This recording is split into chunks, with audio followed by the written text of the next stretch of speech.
So this new pad might be my favorite cloth pad right now. It is called the Gecko. It's the first pad from the company called ERRENNIR, and they absolutely smashed it. It does come in a 500 by 500 size, which I've always been a fan of, as I do tend to rest majority of my forearm on the pad itself. It's so comfortable, man. Especially paired with this insanely dense alpha cell base, which I'm a massive fan of.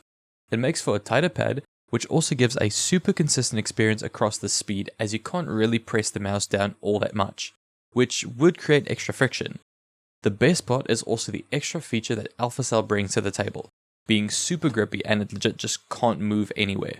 The stitching I can't really say much about, as legit majority of brands right now either have them as low as or even lower than the surface itself.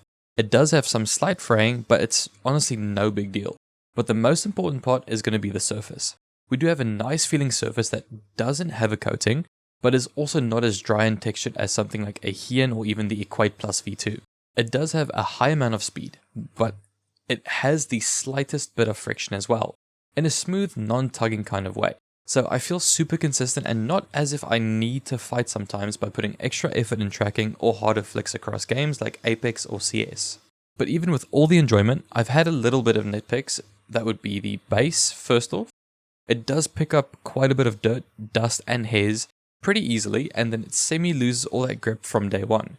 But you can just wipe it down and clean off your desk to adhere it again. And lastly, the surface itself does attract hair and dust super quickly as well.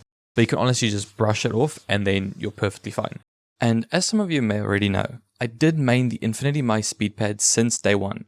They were absolutely phenomenal. Then of course the Speed V2 came out and it was still fast. They swapped to a denser thickness and all that.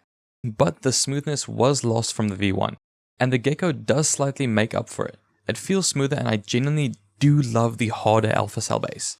So it will be staying in my rotation for a fair amount of time until a V2 comes out that could potentially be even smoother than this.